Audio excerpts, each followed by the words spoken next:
Okay, I'm starting early because I'm going to play this new song called $100. This really happened to me when I was a tram driver years ago. This young, what do you call it, trans man, woman, whatever, got on the tram. I wasn't sure which she was, but she was homeless. She was in a bad way, and it was really late at night, and she had nowhere to sleep. And so I was sort of figuring out what I should do. And she was so kind and so gentle. It just seemed like someone was lost in our society. So I came home and I wrote this thing, and it's actually been put on as plays and stuff. People have done it as monologues, called $100. But now I've put it to AI, and AI is putting music to free verse poetry in a way that I've never heard before. So, oh my God, we've lost all our Facebooks.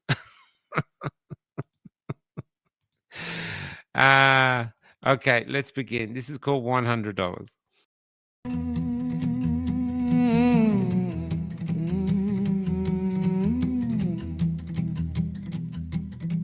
Tomorrow, I'm meeting a woman who posts naked photos of herself on Instagram and then tells me in text that she's plain. I Googled the modern definition of the word plain, but all I found was my face. And somewhere below, the bats are flying overhead like some sort of prehistoric hunger. Which is this night, which is just another night where this lonely person gets onto my tram. I call it a person because I can't tell if it's a woman or a man. And she looks like she's been living in her clothes for a week. They are too big for him and they are dirty, and her hair is a nest blown free from a naked tree in a storm which overlooked me. And with a Slurpee in her hand, she sits in my tram. At Box Hill, he just stands on the stop as though she is lost. So I ask him, do you know where you are, my love? And she asks, are you heading back? Yes, but only to the depot. And she nods to this, then looks up at the night where the bat's wings are whispering to her. And then she asks me, is there anywhere there where I can stay? No, but I can drop you off at Macca's. You could stay there for the night. I don't think that they would mind. And so together we're now heading back to Q, but I just don't know what to do.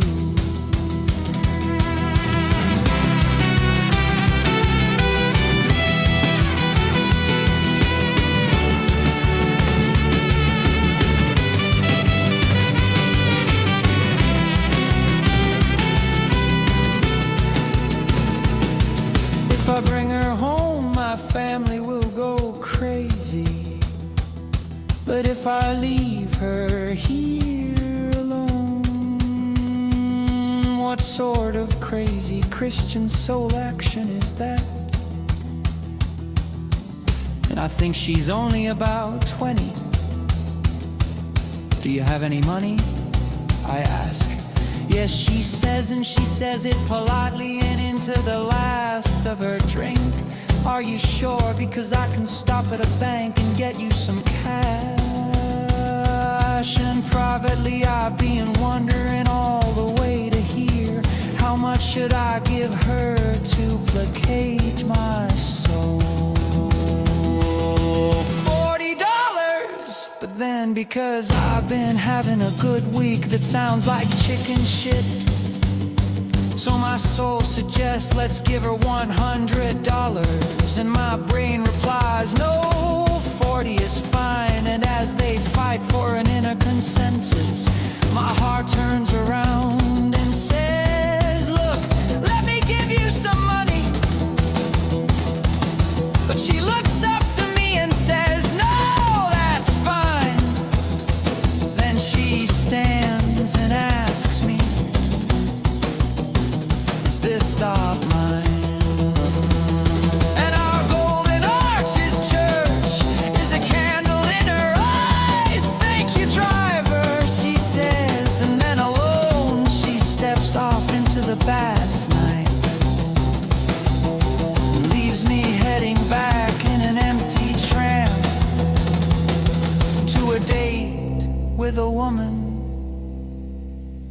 sounds empty too, and the knowledge that my secret mirror will never reflect my soul's man, and the knowledge that my secret mirror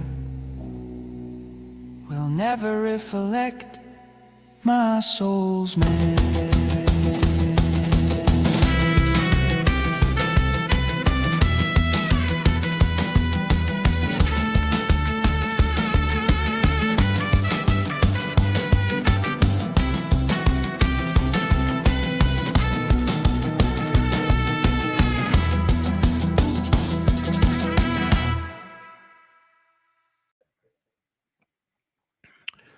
So before I bring our lovely man on, tomorrow at 10 o'clock, 10 or 11, we might be doing a show about the hacking of the young man in MyGov, because that's the last time I checked yesterday morning. It had over 500,000 views, and my inbox has been inundated with all these people have been hacked, and they've gone through the same thing. Apparently, they're keeping it quiet.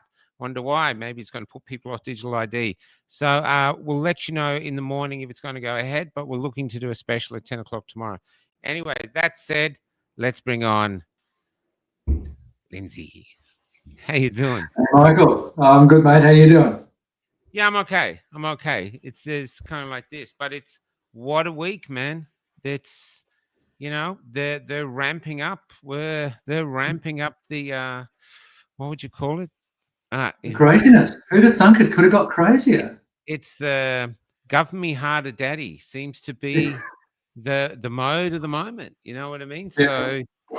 So this was the question. The question for this week was, do people actually want this? Are we the small mob that actually wants to be left alone, like scrub bulls, but the main herd actually doesn't mind and is willing to adapt to being governed much harder? Because a few things that have come through, like from the AFP, which we'll bring up, it seems that we're going to be very soon, we'll probably have what the UK has, where, we'll be arrested for saying the wrong thing online. Anyway, that's the fundamental question to start. I know my questions get too long, but is it in our nature to be governed harder? Do a lot of people prefer that? What are your thoughts?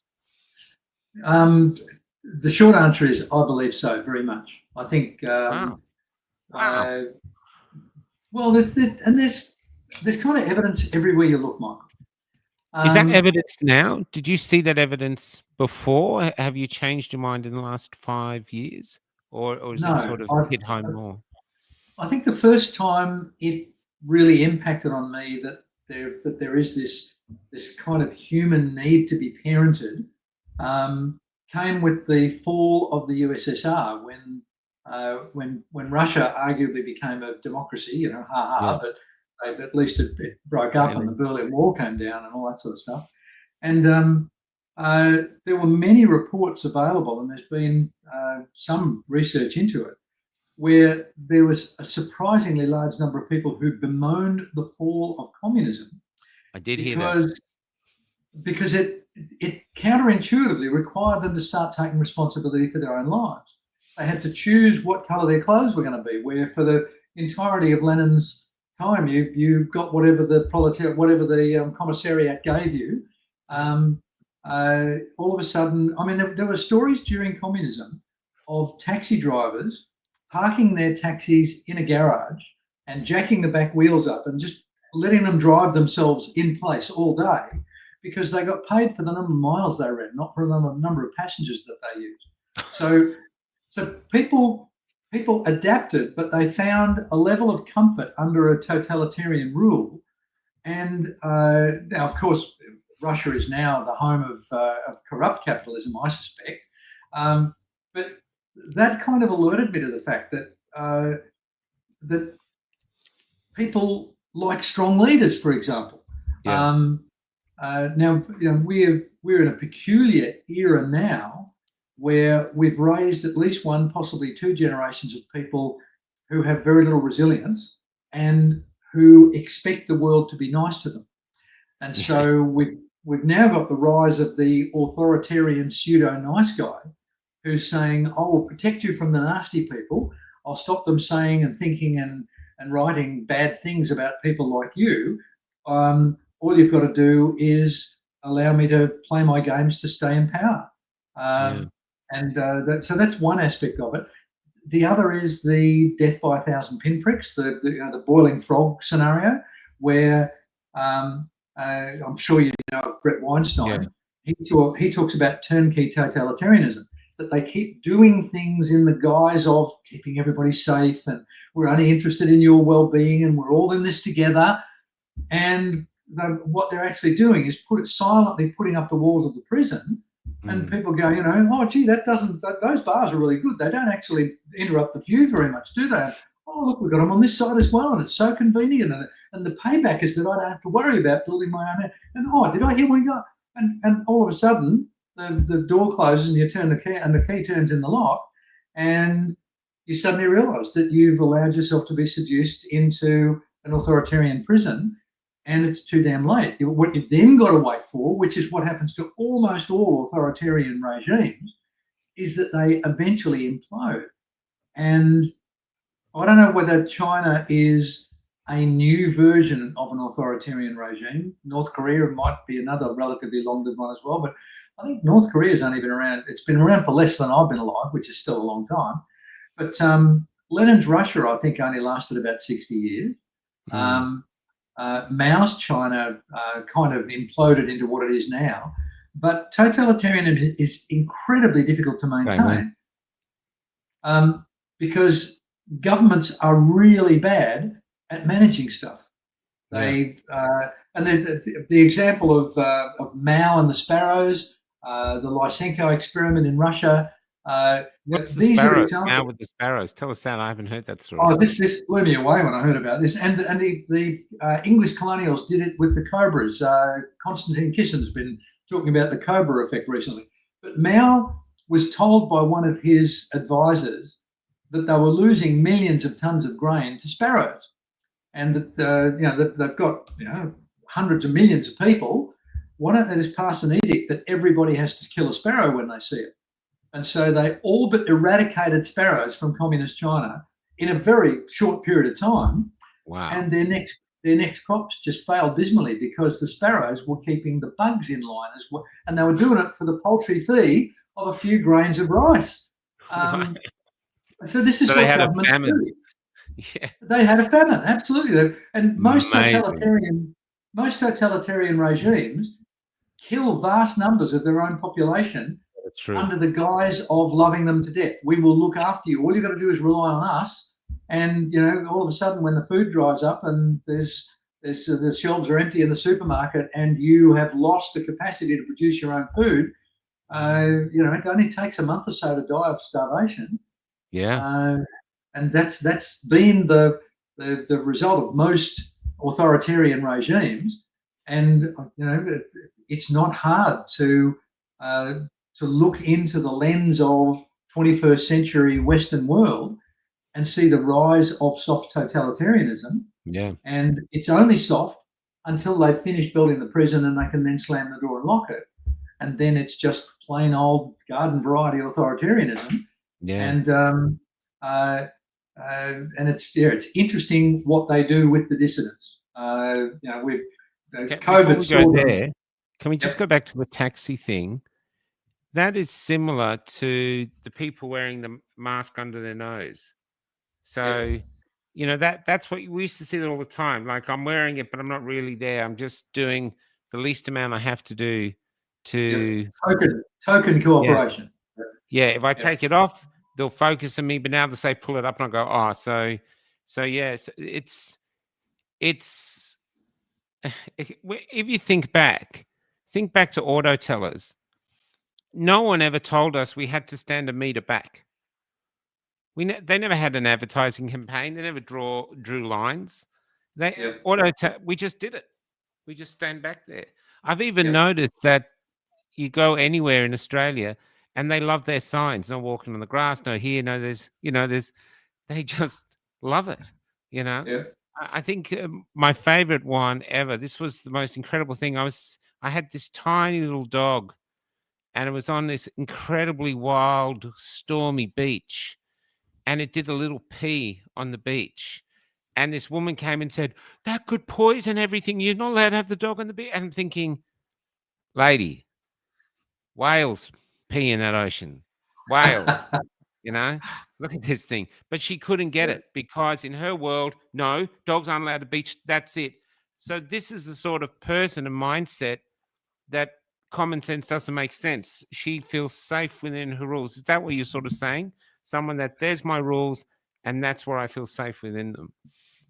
And as long as, I mean, there's a couple of ways, I guess, that the way we've observed totalitarian regimes come into being historically is through some form of force that it's been a military coup or something like that has happened, or it's been a corruption of those reasonably liberal democratic system has allowed these people to sneak in, and you might argue that that's what we're seeing in Australia at the moment. Yeah.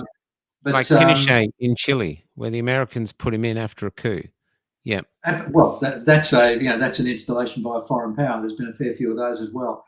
But this actually goes back a long way. When I first qualified nearly 30 years ago, most of my work was in organisational psychology. So I observed Australian managers working a lot, and I'd already been in the workforce for nearly 30 years at that time. And so I'd had a lot of experience with Australian managers. As a salesman, I drifted from job to job to job to job because I didn't tolerate stupidity or bastardry very well at all. And the moment that they acted in what I believed to be an improper, unethical, or an unfair way, I would just instantly go out and get another job. I was a really good salesman. I got jobs at interview. And people would say, "Gee, we didn't expect to offer somebody a job at the interview." And I'd say, "Well, we wanted a salesman, didn't you?" And that would just confirm that they got the right guy. And I ended up anyway. Let's not go down that rabbit hole. But that's the entrepreneur in you. That's the black sheep in you. That the entrepreneurs don't like to be governed. So this is maybe one of the issues why you're on this podcast, because I was the same. Yep. I had the same problem. I think there's truth in that, Michael. There are some people who are not comfortable being parented. They want to be independent. And I don't know whether that's genetic. I vividly remember my wonderful father. I was so blessed to have him as a father. Most of my appearance in genetic material, gratefully, has come from my father. But he told me in my early teens that he believed the role of a responsible parent was to raise an independent adult who could walk away from you if they wished, but you hoped like hell they didn't. It made such an impact on me as an emerging human.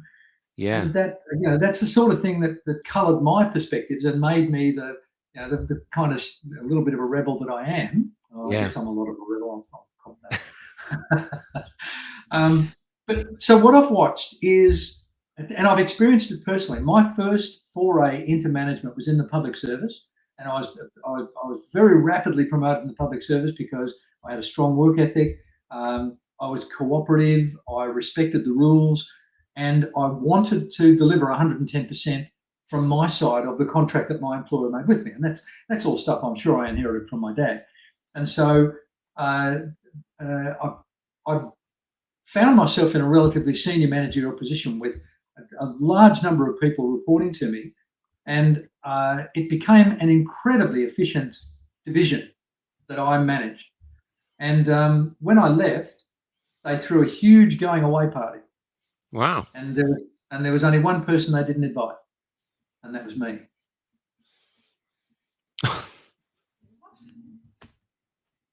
They hated me, Michael. And I didn't know it. They didn't have the courage to tell me that I was being what the left now calls a fascist. I was Sorry, with these people. I'm not laughing at you. I'm laughing with you, but that's great. I get it. It was me. At the time, it was a devastating experience, but they did me an enormous favour. What they showed me is that people don't want honesty and integrity and values. people want what they can get away with. Those taxi drivers with the back of their cars jacked up, taking advantage of a bureaucratic system. That's the cunning of the human animal taking advantage, because we come from millions of years of survival of the fittest, and so we are a very clever animal. Even the dumbest human can still be very cunning and clever. Let me tell you, I have the perfect example of that. Years ago, I was a waiter in this massive restaurant where it was like all you could eat. People would just come in here, stuff their faces and go. And we had one waitress. It was just this waitress. And intellectually, she was like the equivalent of a couple of bricks. I remember it was when La Bamba came out. Or it was some of the La Bamba film. Remember La Bamba? Richie. I know. Valance. Richie someone. Anyway, she looked at it and said, and then she saw the actor who'd played him in the film, and she said, "Oh, he's dead." I said, "What do you mean he's dead?" She goes, "I saw the film. He died in a plane crash." I said, "That was a film. He's an actor playing." She goes, "Oh, no." So she thought it was a documentary. So but when each of us had an enormous section, and what they had to do at the end, the last shift of the night, you had to make fans out of the the serviettes. So we all got super fast at it. We go, boom. I can still do it in my sleep because we did so many. But she'd be really, really slow, and she'd go, "I'm sorry, can you just help at that table? Oh, could you just help at that table?" And so she'd have all these people going, "She's such an idiot. She's such an idiot." And they'd be doing a job, and then they turn around, she's at the bar having a drink. They're all doing her work. Yeah. So, do you know what I mean? So you got a question. In the end, I was going, "No, you're too clever for me, girl." So that was my first experience, and I was a totalitarian manager. I watched these people like a hawk. I kept them honest. I think I'm probably the only person in the public service who's ever fired somebody over being repeatedly late. And I would say to them, the only thing you're expected to do is turn up. Yeah. And you can't even do that. So anyway, so that put me off management for most of my career. And it wasn't until I went spectacularly broke in my mid to late 50s and I'd actually been retired for 5 years. I thought I was rich enough to retire at 52. Wow. And so it took me 5 years to prove that I wasn't. And then I was on the bones of my arse and I had to find a job again. And in order to meet my financial needs, I had to take on a psychological management role. And so now here I was, having to employ and manage, I think it was ultimately a team of 17 psychologists. And I'd learned an awful lot over the years, particularly in my journey to becoming a psychologist. So I went from being the totalitarian manager to being the humanist manager. And that must have been a fascinating, because no offense, but if someone finds out that someone's a psychologist, their shields go up. What's he thinking of me? I'm telling you how they're thinking. What's he thinking? Does he know my father didn't love me? Can he pick that up? Does he think I'm gay? Am I gay? All these issues. But if you've got 12 psychologists together, oh my Lord. Well, what do you mean by that? And I've had that happen to me so many times in the last 30 years. You're having a great conversation with somebody and they say, "So what do you do for a living?" And it's, "Oh, I'm a psychologist." They go, "Who else can I call?" Right. I didn't mean that. That was just, I just heard. So I became a humanist manager the second time around, and it was spectacularly successful. So I've had personal experience of being the totalitarian and personal experience of being the libertarian. And I've got to tell you, it's so much easier to be a libertarian, and the results are so much better. Yeah. Because when you're the totalitarian, you've got to catch the guy in his garage with the taxi jacked up. Otherwise, you'll never know. Because nobody will dob on him. Even somebody who knows, they won't say anything. Yeah, and so when you're the totalitarian, it becomes them against you. And your entire workforce is looking ways to mess you up. They're kind of helping each other out. Oh, he never goes into that part of the building. If you want to go and have a smoke without saying anything, just go down there. You'll never go there. And it's the most awful role to be in. And I wonder about the personality defects that drive people to try to be totalitarian leaders or managers. Now, as a 20-year-old, I did it out of naivety. I thought it was my job to manage people, but there's two completely different definitions of management. And you're going to follow it, Sue? Yeah, that's I'm awesome. doing it. I'm listening. Yeah. I'm listening. I can do both. So I think there's an old saying that power corrupts and absolute power corrupts absolutely. That's very good, Michael. I would employ you if I owned a restaurant, mate. Yeah, it is something like that. Weird figure sheet. Yep. So that's a really interesting lesson to learn, though, to be able to swap, because most people can only govern one way. If they're a totalitarian here, they'll be the same somewhere else, and there'll be an arsehole somewhere else. You know what I mean? So to have a chance to learn to do it a different way is speaks of your character.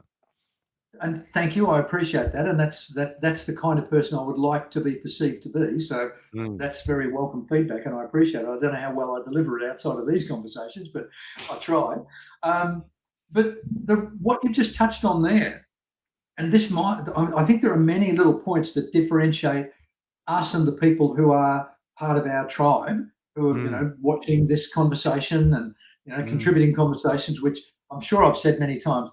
I don't read the comments that come down the bottom. So if something really important comes, if someone writes in, Lindsay's got a boogie hanging out of his nose, you've got to tell me, Michael, okay? Maybe. But I think one of the most difficult things humans have the opportunity to do is engage in self-initiated change, is to become a different and hopefully better person. Yeah. When I look it's hard, at man. You get it's hard. It's fulfilling, totally. but it takes effort.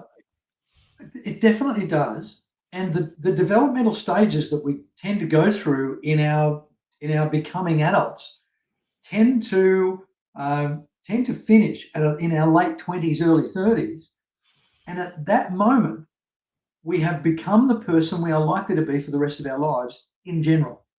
Now, that's awesome when it works. It's brilliant when it works.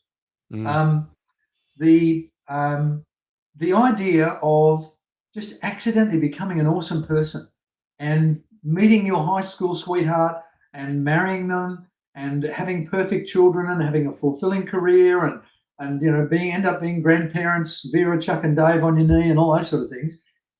That's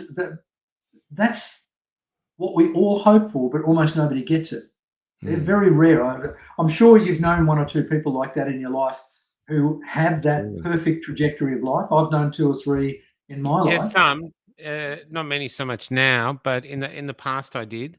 I think the most content human being I ever met was a guy called Lenny.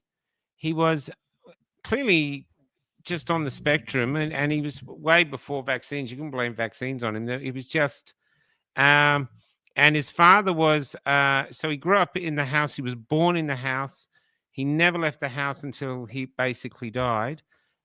His father wanted him to be something else, but he just wanted to drive trams. He drove trams for 56 years, and he was really, really slow. And because he got older, but he'd stop for anyone. We used to say that he'd stop for bins. And if you got behind him in your tram, you just took it easy because, you're going to be 20, 30 minutes late because he's already late. Yeah. But he told me, I said, why do you do it, Len? And he says, you just find something you love and you just do it. And that's what he found. He found it very early. Yeah. And he did it his whole life. And he was really never got married, never this, wore his proper uniform every day. You actually met someone who was happy. And he'd sit there. He was so out of touch. You talk about horses and he goes, Farlap was a good horse. I'm going, Farlap. He's been dead like 50 years, man. Or he'd bring up TV because he never watched it. And he'd go, honest to God, I'm not making this up. He'd go, I like Laurel and Hardy. I'm going, their kids are dead. Not them, their kids are dead. And then all he'd eat was from the vending machine, which is that's the reason you're still alive, Len. You're so full of preservatives, you're never going to die. But he was happy. And you just couldn't take it from him. He was just content. I didn't have that. I was I had a hungrier soul than he did. So, Let me, but let I me put did a wonder what that would be like. let me put a question to you, Michael. Sure. If I could guarantee you that you would have a happy life like him, but that it would be a life that is a tenth of the life you've currently got, but you would be happy. And all you've got to do is have a frontal lobotomy for it. All you've got to do is sacrifice your intelligence. Would you be willing to do that, Michael? No. Well, No, there you go. I like who This I is am. the Yeah. intelligence is But a I don't two-edged like who I am sword. because it's always good. I it's like everything. I'm like everyone here. I know Wayne. I love watching Wayne. I think he's probably the funniest podcaster, most profound podcaster in Australia. And and it's, how would you say it? It's, life is complex, it's messy, and but I enjoy it. And I'm Yep. sort of, I've been through like lots of people. I've been through very dark periods where I didn't think I'd get through. You know, I had loads of time. I don't have it anymore, but I spent a lot of my life with like, I was the driver and suicide was sitting in the back seat going, "We there yet? We there yet?" And you go, "Fuck off." And to be honest, you know, but it was there. You couldn't get rid of him because, and but a lot of it wasn't the hardest thing I faced was never the tragic moments in your life. The hardest moments that used to push me over the edge was mediocrity. What made Len happy drove me nuts. You Yep. know, yeah, And that's the curse of intelligence. That they're without maligning, without putting Len down at all, and with obviously without ever having met him, I would say the likelihood of him being above average intelligence would be close to zero. That he was a yeah, simple soul, and I envy simple souls.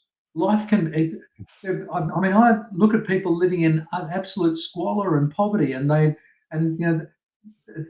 just they're happy, and it's because they're okay with a tiny life. mm, And I mean, I know you're destined for great things. You I don't know couldn't live about a that. tiny life if you wanted to. What interests me about that, though, there's two things that interest me. One, uh, you meet people who are perpetually late. You always meet them. They're always late. No matter what you do, they're always late. You know, if they're coming over for dinner, you say, "Oh, it's at 6." It's actually at 7 because you know they'll be an hour late. There's a chance they might turn up. And I always think, when they reached the egg, was that the first time they were on time in their entire existence? Or did the egg get lodged over here and everyone ran that way and they're like coming along going, "Oh," and they got lucky? And so, and then there's other people I've met who are not particularly happy. A perfect example was this guy in this job that I had at Postie. He'd been doing the same run for 30 years. He was married in this loveless relationship. I went to his house once because I was actually intrigued by him. I wanted to understand how he survived. And we went to his house. Uh, his wife didn't like us being there, I think, because I think she had a fear. To be honest, my feeling was she had a fear. Don't get any ideas in his head because even though I don't like the fella, he's my perch. He pays the Yep. bills. He keeps me here. I've got my own crazy existence. And then and he's very plain, ordinary little guy, just going like this. And he had this train set in his back shed, hidden away, that was like a wonderland, and that's where he lived. Everything else was just about paying all his duties, and then he'd come, little people. He made his own world. But we took him out to get him drunk one night, and we're 8 o'clock. So, ladies, get ready for this because this really happened. And we were all sitting there, and he went. We said, so, Joe, what's your sex life like? We're just talking about sex life, and he goes, "I haven't had sex for 10 years or over with his partner." And we're like, "Wow." He goes, "Oh, last year she woke me up at 2 a.m. wanting it, but I was so tired, so I just finished it with a finger and turned over and went to bed." And we were just sitting there with our beer going, "Okay." And that's what he said. I swear to God, I'll never forget it. And then he was sitting there and he looked at this stunning looking woman across the bar and he went, "She wants me." And I thought, No, she doesn't want any of us, mate. We're just these old men. But he was fascinating. He was fascinating because he was so different from me. You know what I mean? And he was so different. And even when we had union action, he'd always stay. He'd always protect this little groove that was his life. But he was not happy. Yeah. But he Okay. was content in his unhappiness. And I'd like to make a response to what you've just shared, if Sure. that's okay. Sure.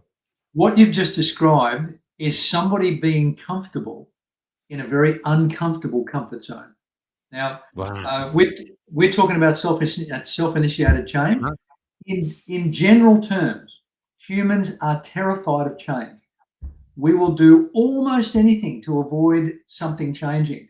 We will perpetuate our own misery rather than risk going, except for the weirdos, except for the people like you and I and the crazies that are watching this. Yeah. We question things. We're curious. We want to push the boundaries. I've said for whatever it is, 58 years I've been in the workforce, I want to feel the ice crack under my feet. I would like to be secure, but I'd rather be on the edge. Now, that's not in general terms normal. That doesn't typify the human race. And we began talking about, do people want to be governed? If it's what they're accustomed to, they will tolerate more and more and more of it rather than go through the pain of giving it up. Have I ever told you the story of better the the devil you dog? know, really. That's what you're saying. So I guess so. this guy's, yeah. I think the better the devil you know infers that you have evaluated the other, the devil you don't know. And I don't think people who rigidly stay within their own pit of despair, I don't think they've actively evaluated what it would be like to get out of it. Just the concept of getting out of it is unimaginable for them. Yeah. So Do you know, when I left school really early and I educated myself, I used to go to the library and just get books. And I never heard of George Orwell. I just found his range of books and I started reading them. And I, of course, read 1984, Animal Farm, all those. But I read one, which was my favorite one, called The Clergyman's Daughter. And she was from a very safe family, you know, clergyman's daughter. And I think she got caught kissing a man or something. And then for most of the book, she was on the run with gypsies. And she had this extraordinarily life. It was like her soul had unfurled its wings and she was just flying like crazy. And at the end, because it's Orwell, he's always a miserable bastard. At the end, she ends up, the gypsy lover dies and she ends up back in the clergyman's house. And he's such an incredible writer that the thought of her there back in that house when she flew, it's like an escaped budgie back in the cage. Really moved me. Actually, can I take us in another way about being governed, and not only governed but governing? This is, and my mum's going to hate me for this, but this is what she used to do. And so we had a place in Perth, Midland, and it had a huge jacaranda tree in the backyard. And Mum had aviaries, and she became exceptionally clever. And I've written about this. She'd get a cage in the tree because there'd be wild budgies or escaped budgies or parrots, and she'd put seed there, and she'd sit there patiently. And as soon as the bird went in to get the seed, she'd climb the tree. And she's tiny; she's like 4'5" or something. She'd climb the tree, and of course the bird it'd be freaking out, but he couldn't find the entrance. And then she'd put the bird in the cage. And her reasoning was she was keeping it safe. There's hawks, there's this. She was keeping it safe. But there was one particular parrot. I can't remember what it was. It was quite a rare parrot, I think. I have seen him since. We called it Pretty Boy because it was so pretty. All it did until it died was sit on this perch with its face against the wire looking out. Never didn't fly, never sang, never did anything. And I remember thinking, this is really interesting. It's keeping it safe, but this is Australia. You're losing the ability to fly. You're losing the ability to sing. You're losing the ability to fuck up. I don't mean to, but that's part of the joy. You're actually, screwing up and then, learning from the wreckage. All of this was gone. And why I knew the birds wanted out is I remember once, because I wasn't allowed near the cage. She didn't trust me. we had to transfer them. We were little kids. We had to transfer them from one big aviary to another. And I had it in my hand and I let him go. And he flew. He flew like a bat out of hell. And the The big happiest hawk came time, down and went, whoa. yeah, the happiest time is I got a rabbit, and this is connected. I got a rabbit because I wanted a pet, and I bought it. It was like this big, and I said it's going to get much bigger. She goes, no, about this big. I said okay, and so anyway, I brought it home, and this rabbit grew to. I could have put a saddle on the fucker. It was so big, and Yeah. and it was shit propelled. It wanted to go from here to there. It had to shit its way there, and I had to get rid of it. Anyway, I took it back to my folks' place, and they put it in the aviary. And he dug his way out. And not only did he dig his way out, but all her birds escaped. Oh, wow. I remember thinking, that's a true story. And I think the end of that story, the funniest thing is her neighbor didn't like it, turned up holding the rabbit by its ears and said, "This is your rabbit." But the thing is, Mum was the state. She was taking these wild birds and she really believed, and maybe she was right, she really believed that she was protecting them and keeping them safe. But you used to see them half alive. And that's what I worry about Australians.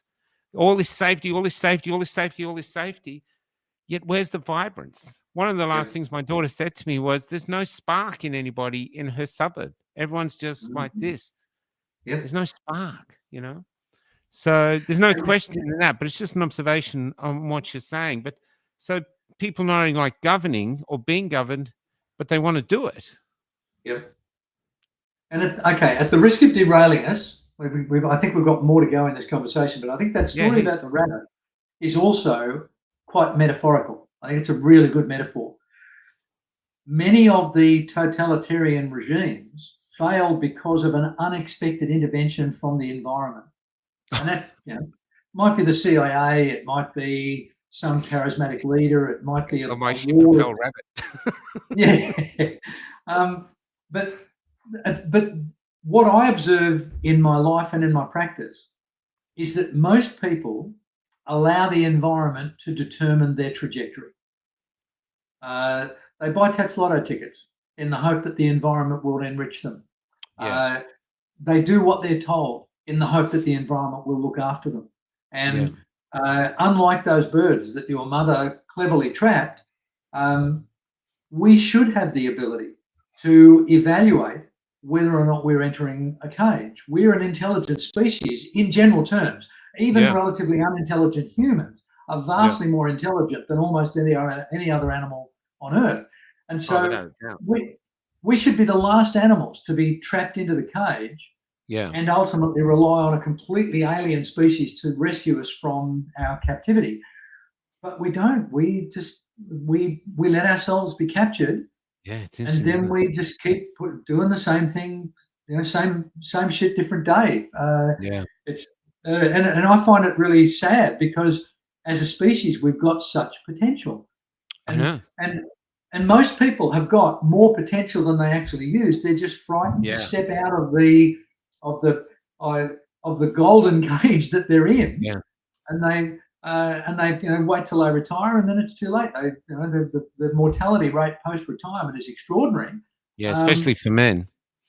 Absolutely. Men. There's things like I used to tell people, that were born with the seeds of greatness in us, but for some reason we've built a society that just suppresses them. And even the tall poppy, if you dare to make one bloom, I'm going to this around us, others will be pulling them down, as if to keep it in place. One thing Australians just love doing is criticizing anybody that's doing anything. They just love it. They want you to fail. They're like, and it all gets back to this great apathy, which we used to call the she'll be right era, to be honest. Which has now reached this point where we owe $1 trillion. And let's just go on. These are some of the laws coming in today. I got sent a thing today by Thelm in Perth. The Perth now, not only have they taken the guns away from, I think, 70 sovereign citizens, which are not, I truly don't believe they are sovereign citizens, but that's their new word for them. they're after 1,000 more, apparently, Robin was telling me. But now they're going to take your license off you. If you post anything, if they see you posting anything about sovereign citizens, they're threatening to take your license from you. So that is very much like England. But that's what we're talking about, governing harder. The AFP have come out with this incredibly strange document. Did you read it? Oh, yes, Okay. I did. Yes, I did. Yep. And it seems to me that there's anything that they want to go after anyone who threatens social Threatens the cohesion. status quo, basically. Yeah, basically, yeah. Yep. Us. Yeah, they're going to become the thought police. Yeah. Yeah, that's what I was. Did you read it that way? That's what I saw. Yep. And you're Definitely. thinking, well, who's to say that? Who's to say what's cohesive or not? And I'm wondering if that's going to lead to us with people coming around arresting us for posts like we're seeing in England. But my question is, how far can these authorities go before Australians go, no? Or are we really a minority of people who have freedom intrinsically in our DNA, just who want to think freely? And the others don't want that. They just want the freedom to endure. There's a couple of things that occur to me that I'm not personally 100% sure on. So I would see you as a potential source of information on this. I can't think of a totalitarian regime that has been overthrown by a populist uprising. No. I think what happens is... Romania? Ceausescu, you mean? Yeah, they had a revolution. They had a revolution in Poland and Romania. They had they had the Arab Spring, but that sort of flared up, and then they took control of it again and suppressed them again. But yeah, and I'm not enough of a historian to talk to that. No, I'm with you, man. But my poorly informed view of history is that totalitarianism flares brightly for a while. While their empty promises are being taken by the majority of the people. But eventually the task of running everybody's life, and we've got it a tiny bit here. One of my bête noirs is the $1,000 fine for not wearing a seatbelt. Now, if that's not parentalism, what is? Now I will not drive a car without wearing a seatbelt. So I'm not moaning about having to wear a seatbelt. No. But if I'm crazy enough to run the risk, there's only one person that I can risk by not wearing a seatbelt, and that's me. So why would they fine me $1,000? And so bike helmets are the same. Bicycle helmet on a push bike. To me, it's like if I fall off and hit my head, that's my problem. Okay, but if you've got this parentalist view of the world, and you observe somebody doing something stupid or something that will put themselves in harm's way, like riding a bike without a helmet or driving a car without a seatbelt, if you're that paternalistic totalitarian person, you want to step in and save people from their own stupidity. Now, unfortunately, life sucks. We have existed as a species for millions of years by survival of the fittest. Yeah. And that means the guy who sticks the fork in the electricity socket they remove themselves from the gene pool. Yeah, or the one that drinks the bleach, where it says, don't drink.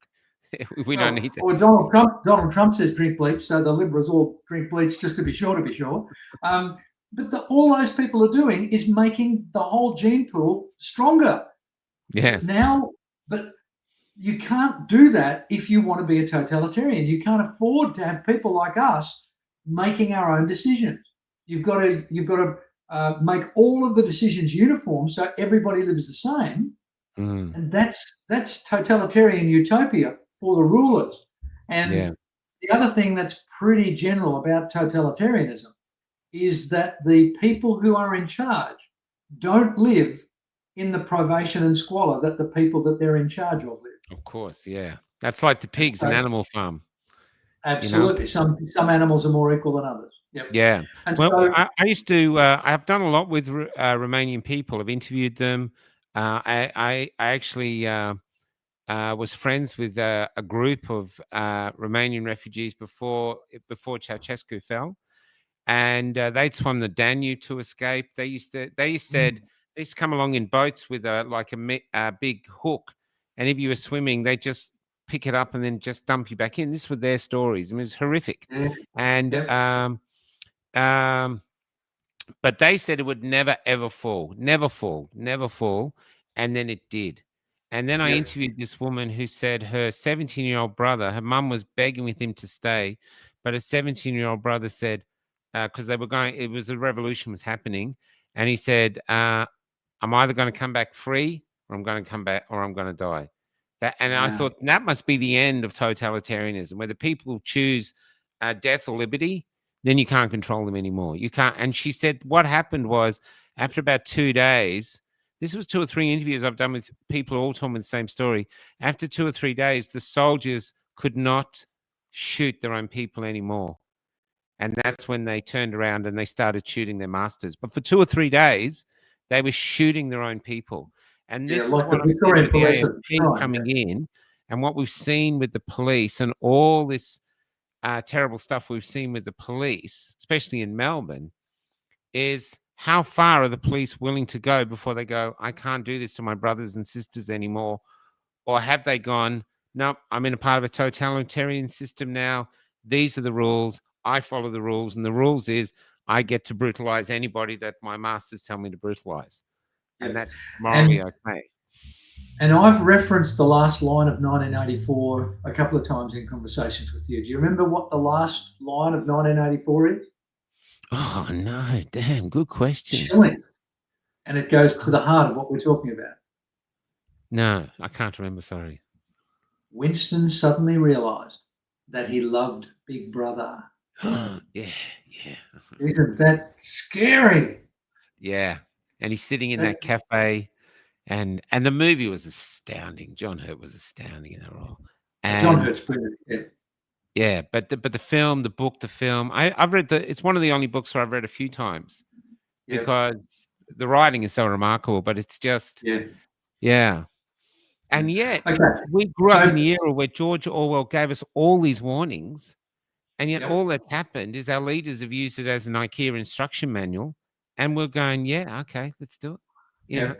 And this, once again, this is, I want to believe that it's the difference between people like you and I and the people that we're engaging with through podcasts such as this, is that even if we suddenly found ourselves in a position of absolute power, I want to believe that we would be motivated, and I want to believe this, I don't know whether I do, that I want to believe that we would want to exercise that power in a very soft way, in a way that actually benefited the whole of our society. But the people who rise to totalitarian heights are cut from a different cloth. They and it can be either psychopathic or sociopathic, but either way, it includes an almost sublime indifference to the suffering of others. Yeah. That's what we've seen. I'll tell you an off-color joke that I don't think I've told you before, and it's not too bad. It's just a bit risque. This guy, through a whole set of circumstances that can make the joke go for 45 minutes, and I'm going to make it go for 2 minutes, finds himself being taken on a guided tour of a harem. And so he goes from the top floor all the way down, and he eventually gets to the very bottom basement floor, and it's a stark, dank, fetid room, and all there is in this room is a substantial plank resting on 2 brick pillars, and lying on the floor below the plank are 2 bricks, and in the middle of the plank there's about a 4-inch hole through the middle of it. And the guy said, "Oh, what's this room for?" And his guide said, "This is where we make the eunuchs." And the guy said, "How does that work?" And he said, "Well, we get the prospective eunuch to disrobe, and he squats up on the plank, and his dangly bits hang down through the hole, and we just bring the 2 bricks together." And the guy said, "Oh my God, wouldn't that hurt?" And his guide said, "No, well, not unless you get your thumbs caught between the bricks."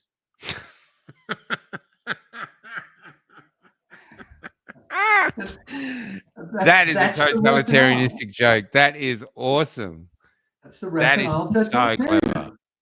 As long as I don't get my thumbs caught between the bricks, castrating you is painless. Yeah.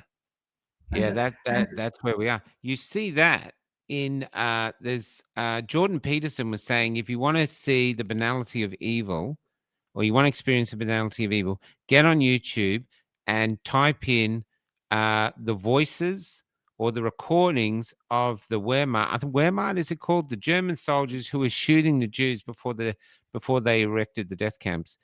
And and they talk.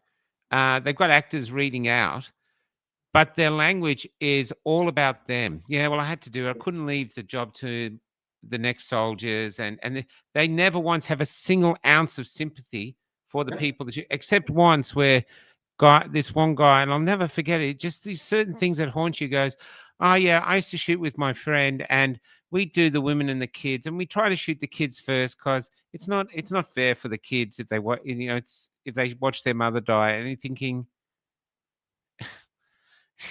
And it's like you get this bit of information and you can't fit it anywhere in your soul or your head or anywhere.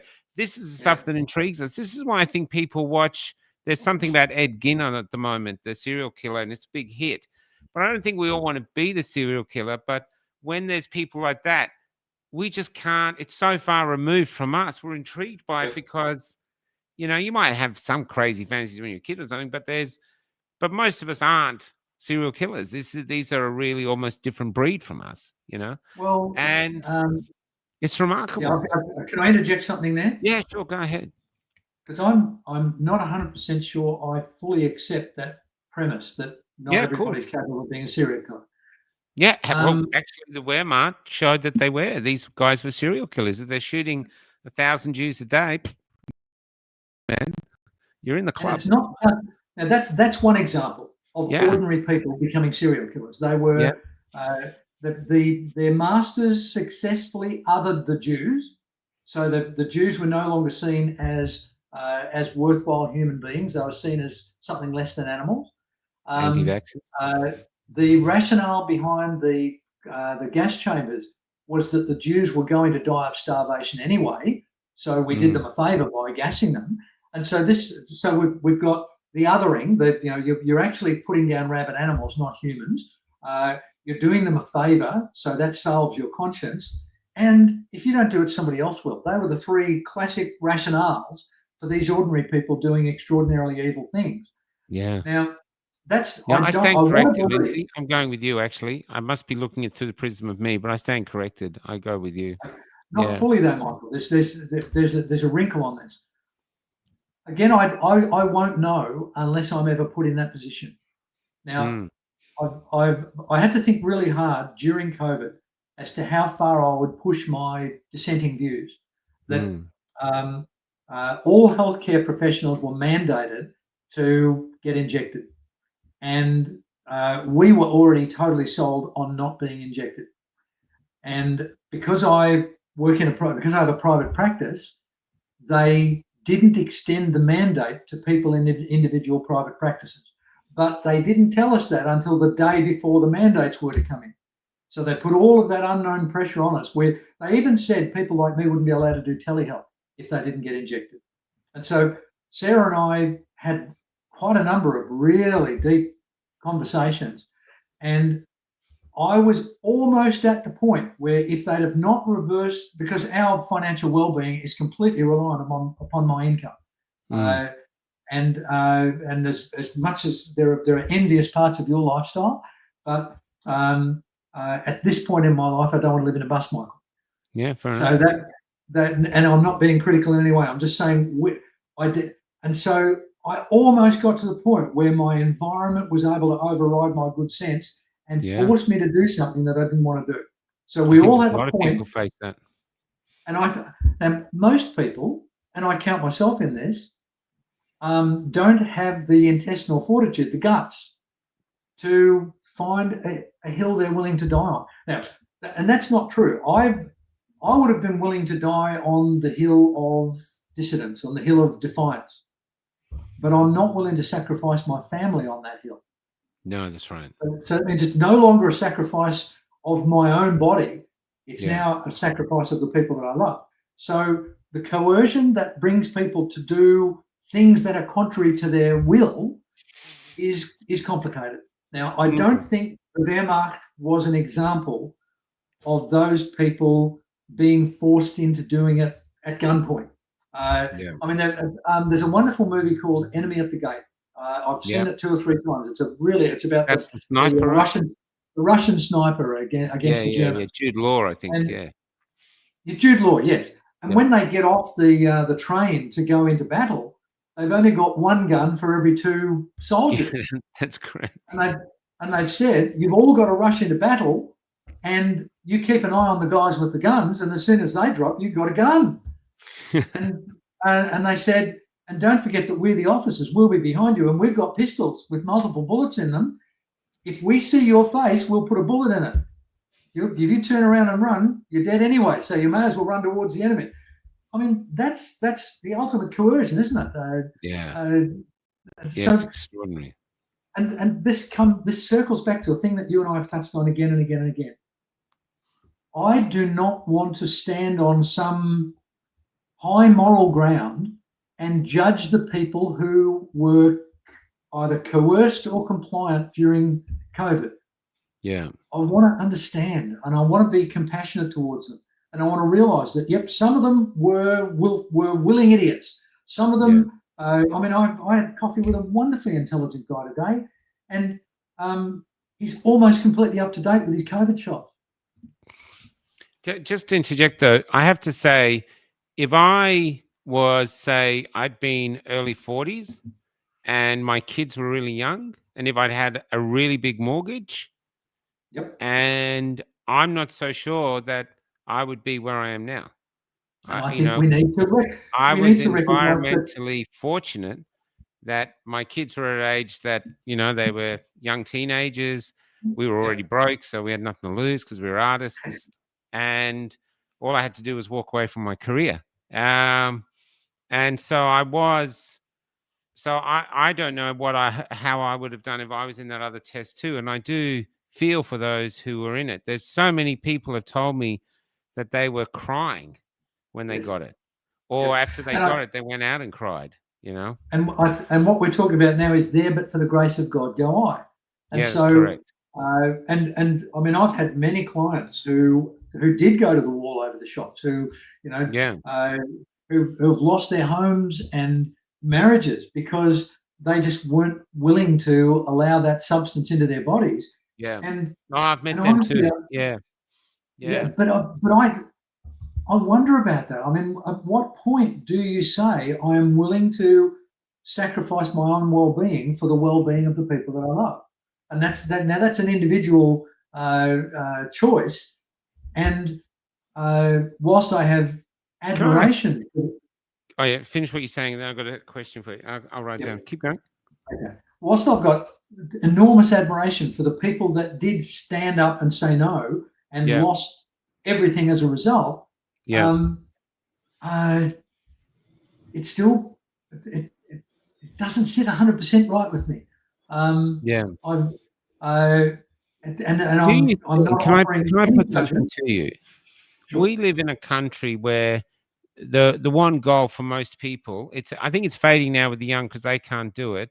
But for our generation, it was, why don't you have a house? If you hadn't bought a house, if you're renting, what's wrong with you? It's like a second-class citizen.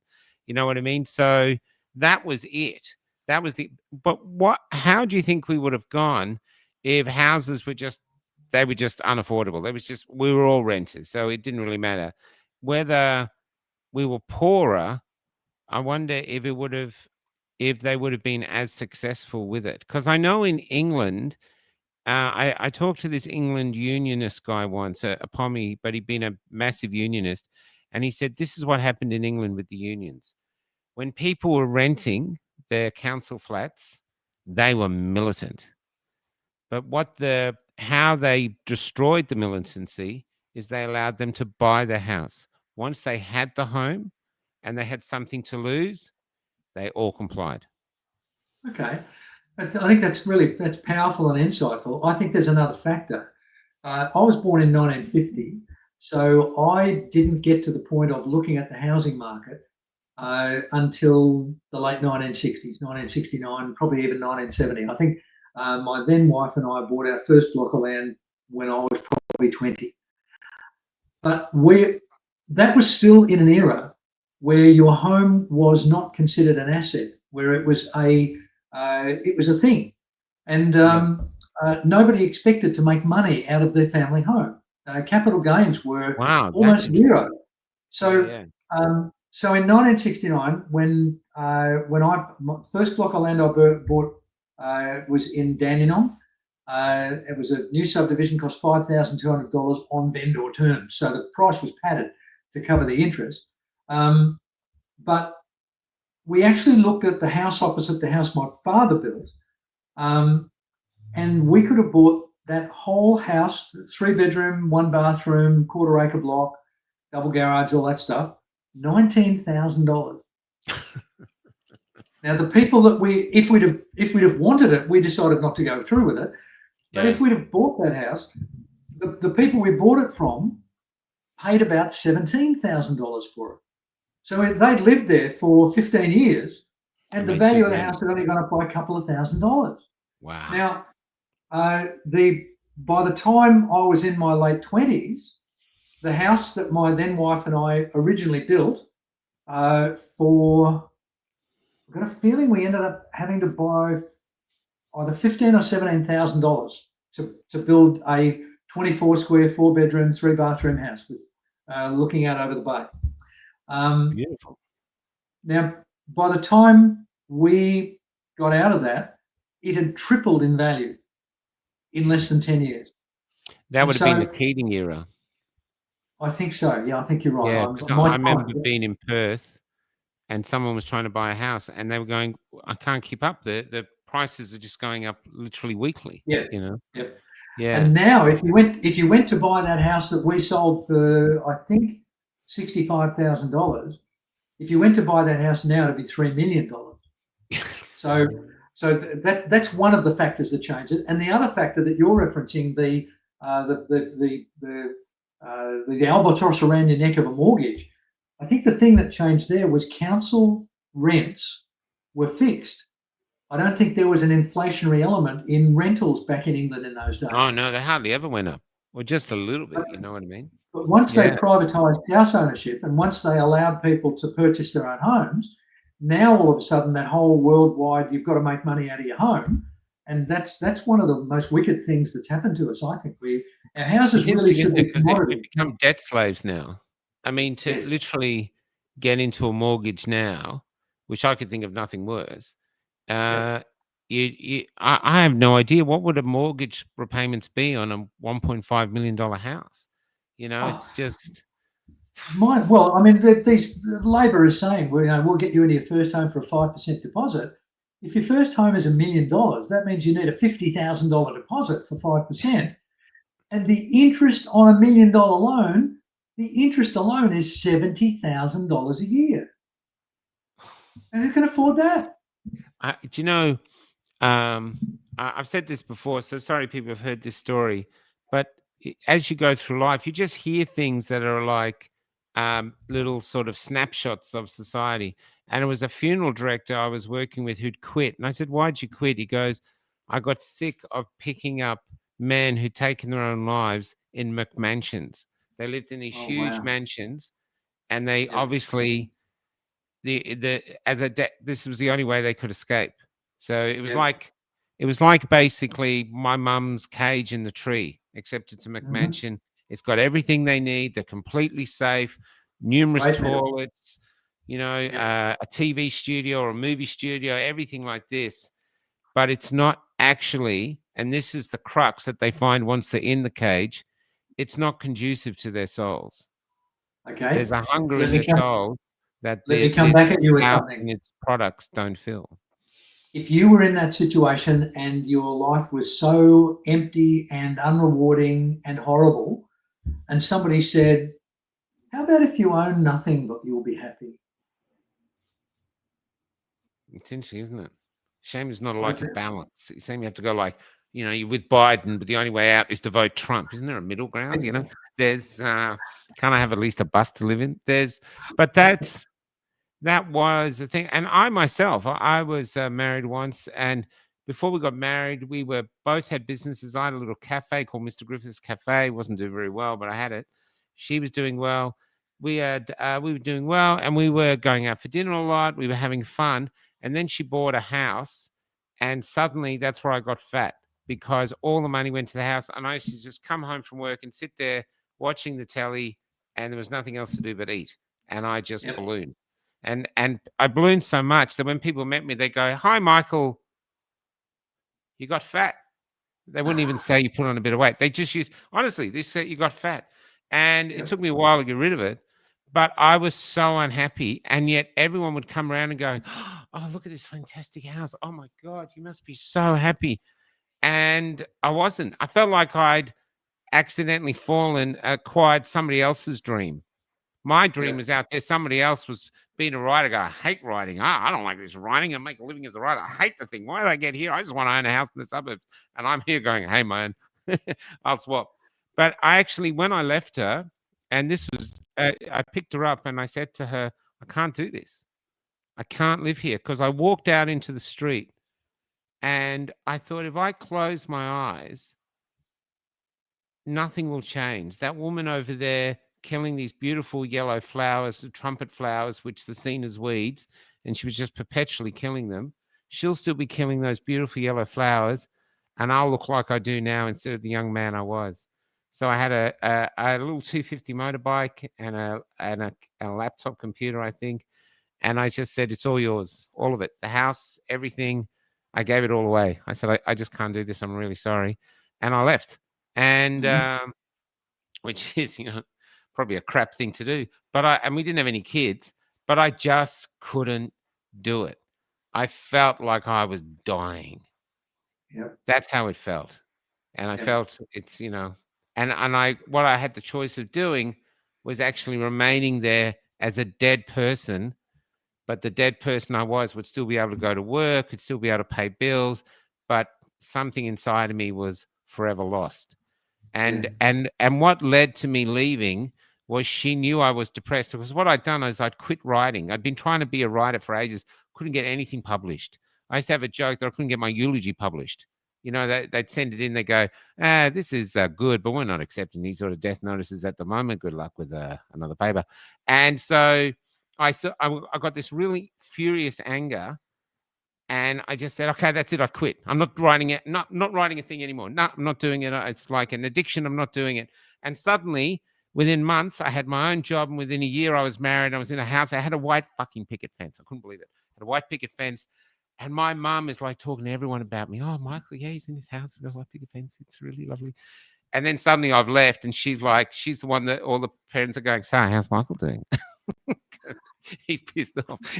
And but there's but I just could not do it. And what killed the relationship, even though I was very fond of her, what killed the relationship and what killed that whole life is she could see I was very, very, very down.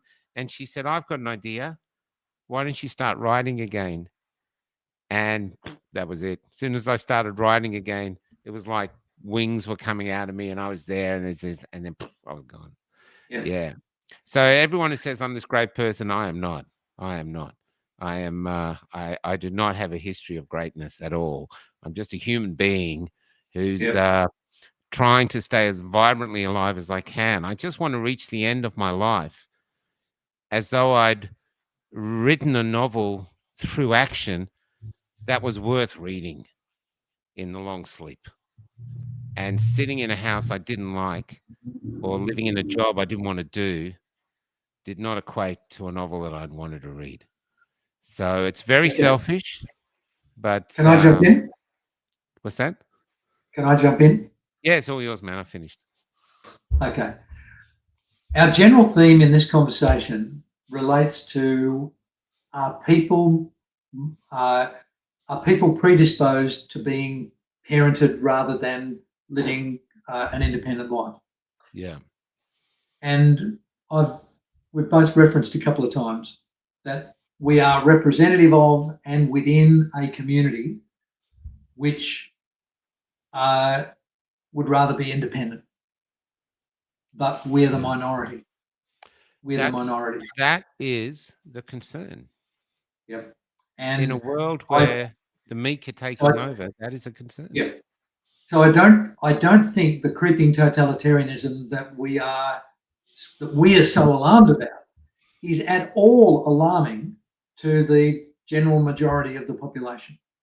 That's why I totally agree with you. When you look around, they all seem blissfully happy.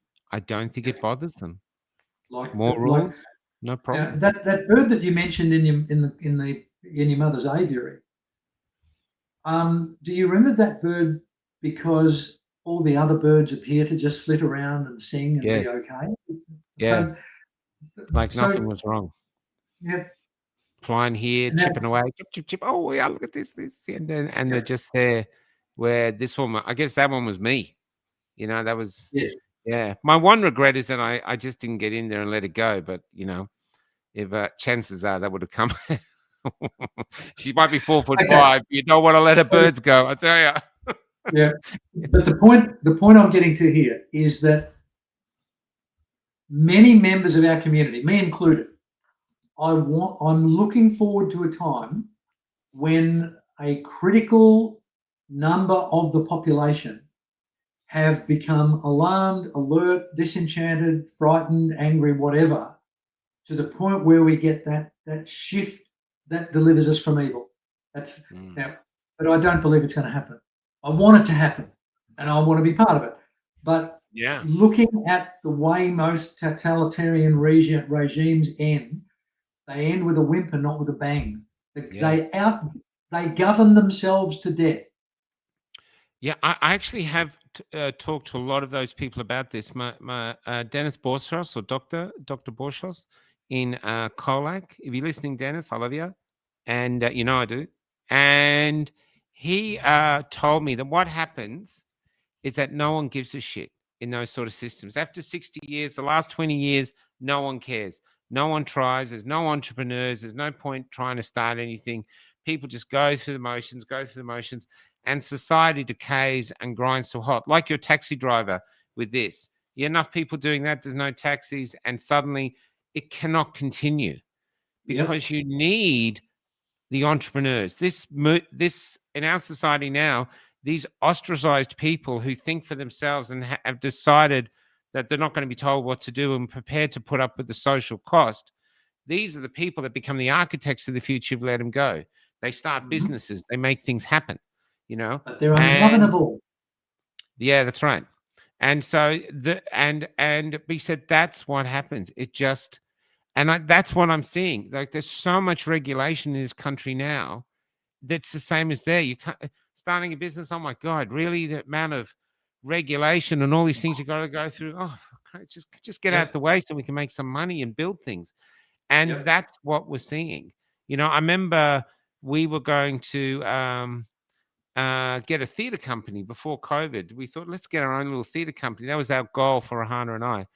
And we found this great place. And the council said to me, oh, you'll need to get this permit. I said, how long does it take? I said, about 18 months. I said, 18 months? So we've got to rent the place. And I think it was like $1,500 a week. We got to rent the place for $1,500 a week for 18 months on the hope that you might give us a permit. And she said, yep. And they were councils. They didn't care. She said, yep. And I said, that's insane. Who's got that sort of money? And you realize this is what was stopping innovation. This is actually what's actually causing why the lucky country is losing its luckiness because, and I'm not saying we're there yet. We're still a prosperous country, can say to Bangladesh or other things, but we're heading there fast. And the reason we are is there's too much bureaucracy on top of everything, you know, and basically governing us too much. Almost, you've got a government this big, you'd almost question that they're governing us this much with this much regulation to justify their own existence. Well, that's certainly part of it. But the main, in an attempt to steelman it, in an attempt to look for some valid reason why they do what they do,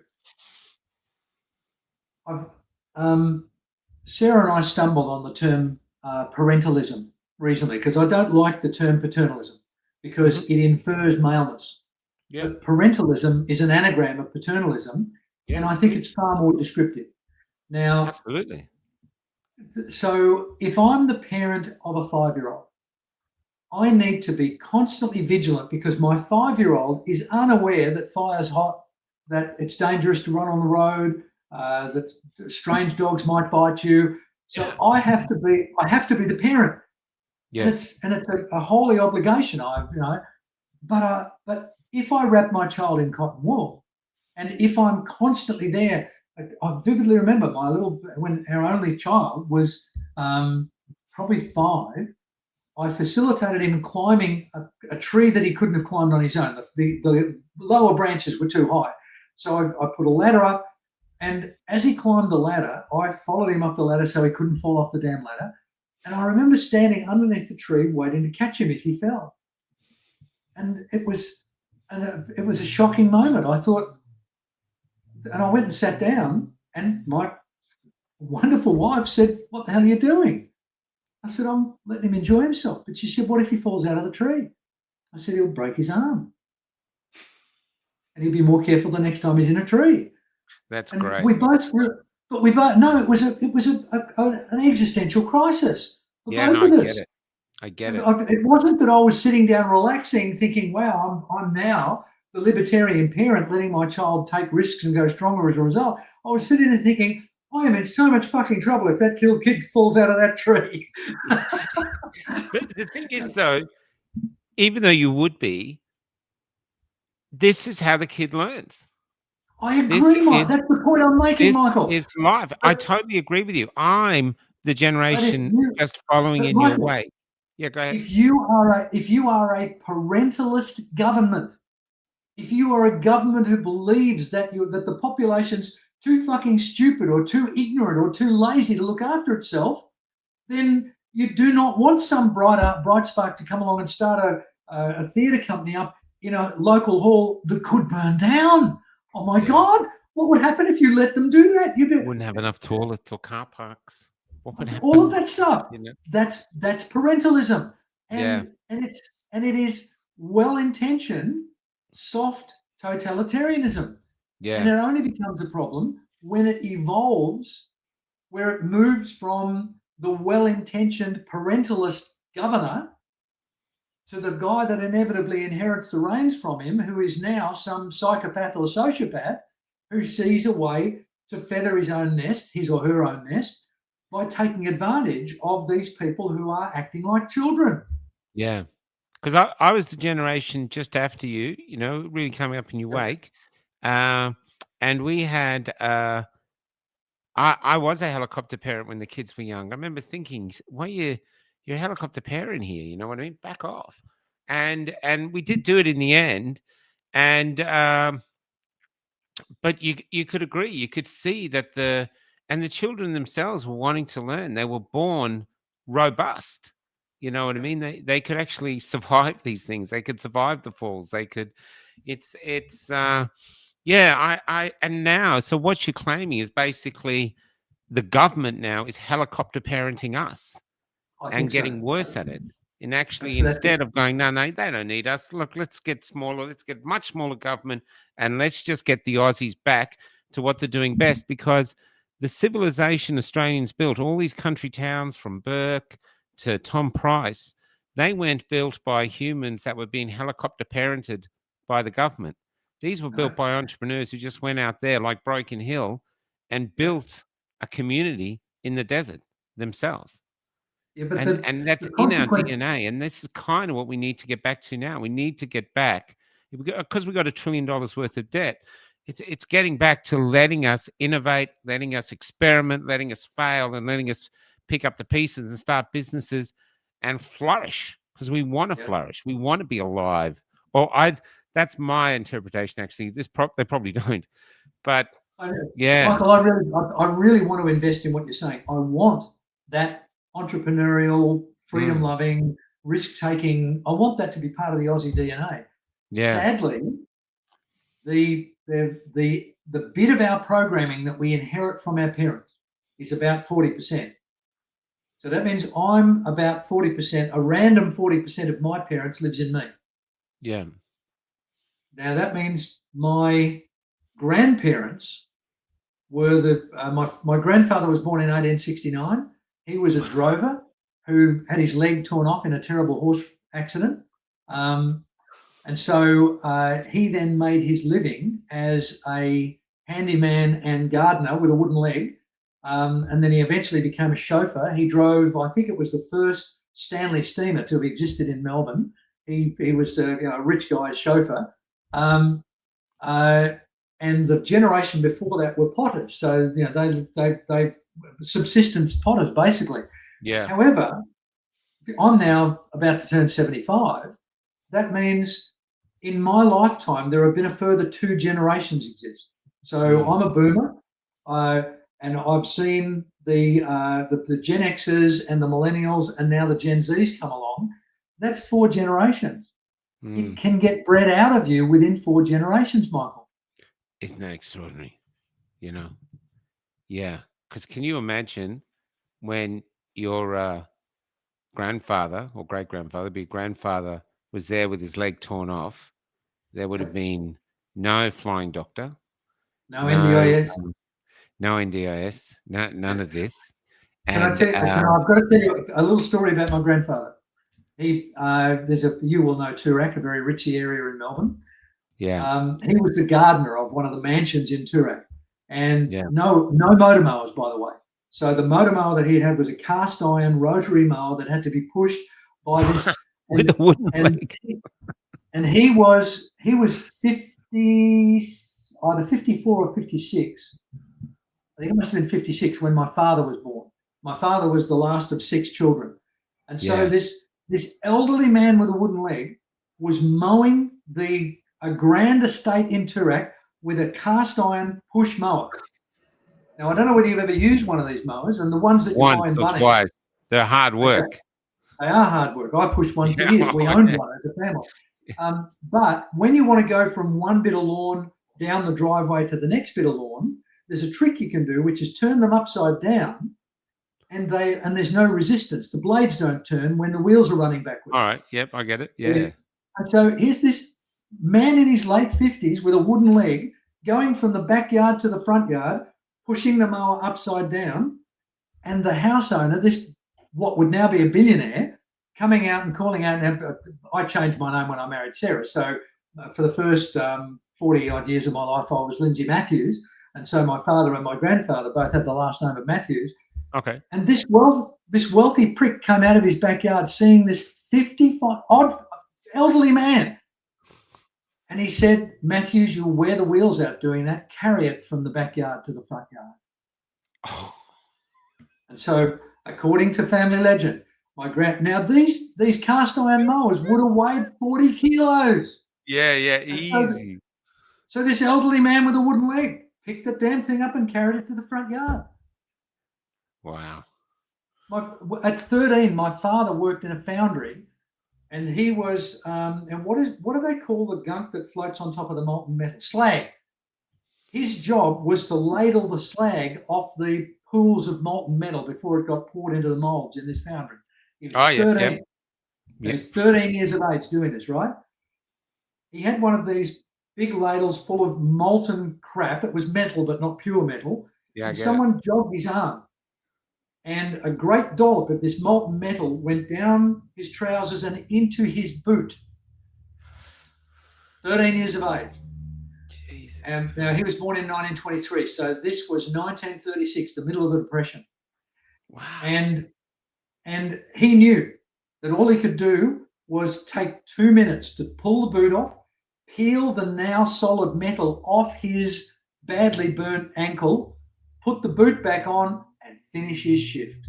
Because if he didn't, there's 100 people waiting at the gate to take his job. Yeah, my dad carried that scar for his whole life, and he never told that story with any rancor or ill feeling or anger. Yeah. It was just a thing. And so we've got these the generations prior to me had incredible stoicism. They had fortitude. They They just got on and did what they had to do, and that's the Aussie spirit that you're talking about. Is that because Uh, the environment demanded the environment? That was the environment then, and yes, yes, Michael. now we've built this ridiculous environment where I think I saw someone has been arrested because they or sacked some teacher or something. I saw because he used the wrong pronoun for some kid, Yep. and even though he apologized, the kids all took a vote, and you're just thinking because he offended him that it's you know Talk you're about the watching lunatics in charge of the asylum. yeah, well, that's what it's like. You're watching the Senate estimates at the moment, and you're watching these people go, so you're discriminating against natural born women. And this, I think the minister, or the woman in charge, is she's on almost $500,000 a year. The woman in Oh, I charge saw of that. Yeah, anti-discrimination it was actually Malcolm says, Roberts. Yeah, yeah, she actually said, I don't know what a biological man is. yep. Unbelievable. Yep. $500,000 can make you sort of see what they want to see. 2 + 2 equals whatever you want it to equal. You give me Yeah. $500,000 a year. You know, Follow the money. that's a lot of money. Yeah. That's what when I was in Canberra, they were all talking about a thing called the golden handcuffs. That is Yeah. in Canberra. The pays are extraordinary, but it comes at one thing: you've got to sell the bullshit. You can't tell the truth. This is Yeah. how it is. You've got to be yes, people. And this is I was talking to Lance last night, from the cattle musterer the cattle station owner from Marble Bar, and I was saying, do you think in these past 30 years that the bureaucracy we have now has allowed, instead of allowing people like you to get up, Lindsay, who might have wanted to get up and change things, vibrant people, they've allowed yes people to rise up. And so we're basically governed by a load of yes people who simply do not have the entrepreneurial spirit that we need. And that's why I wonder if people are gravitating towards Trump. Because I know he's saying, oh, he's not following the rules. Yeah, but that's kind of what people are hungry for. Someone who goes, well, Yeah. we're not doing that. Send the army in. Do you remember the name of Topher Field's first book?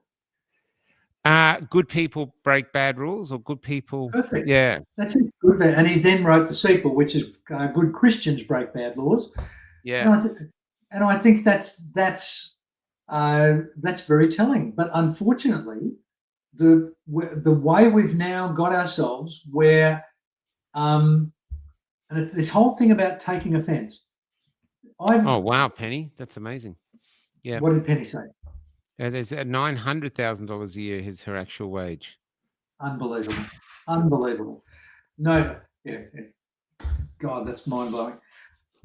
I've been advocating to my clients to take responsibility for their own feelings. And I've done this at least once to you. Let's see if you remember it, Michael. See if you can finish this saying for me, Michael. You ready? Okay, here goes. Sticks and stones may break my bones, but names will never hurt me. Now that's what you and I were brought up with, right? Yes.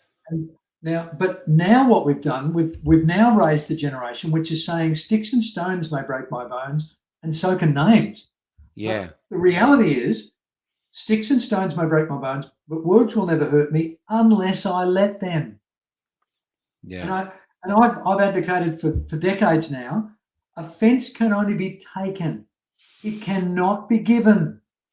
If I say to you that beard looks ridiculous, Michael, yeah, why would my opinion of your beard matter a whit to you? Yeah. Why would you not say? Yeah, I get it. Look, I've been called a traitor today.